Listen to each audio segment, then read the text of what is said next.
Jesu ndakapikira nechipiko changu, ndinonamata iwe mubatsiri wangu. Handizochikukumba kana uri pedyo, nokurasika nzira uri mubereki, nokurasika nzira uri mubereki. Ndikudzwe pedyo newe ndakaunganiwa, zviro zvokugarika zviri kutambudza, ndinotamandudza dzakawanda kwese.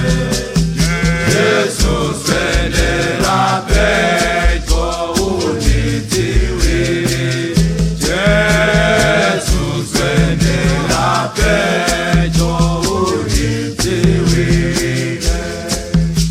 Musasimuke simuke Jesu anouya, musasimuke simuke Jesu anouya, musasimuke simuke Jesu anouya, musasimuke simuke Jesu anouya, musasimuke simuke Jesu anouya.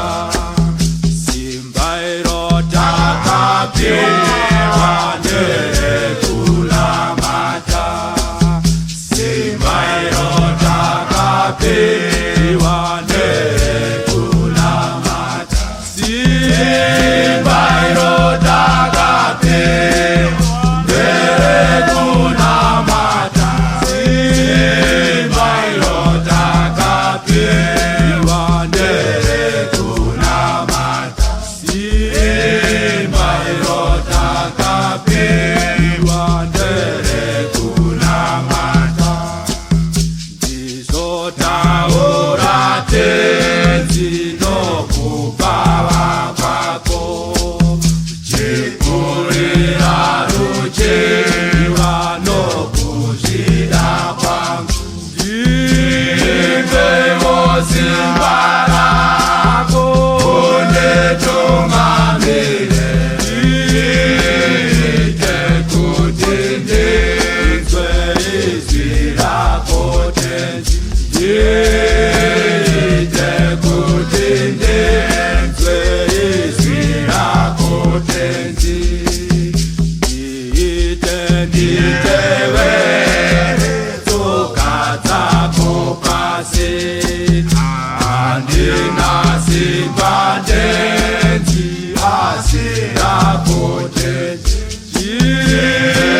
Nditungamira zvino namazuva ese, namara pakuguma ndiwe pamwe newe, dzamara pakuguma ndiwe pamwe newe. Simba irotakapirwa nerekulamata, simba irotakapirwa nerekulamata, simba irotakapirwa nerekulamata, simba irotakapirwa nerekulamata, simba irotakapirwa nerekulamata. Musasimuke simuke Jesu anouya, musasimuke simuke Jesu anouya, musasimuke simuke Jesu anouya.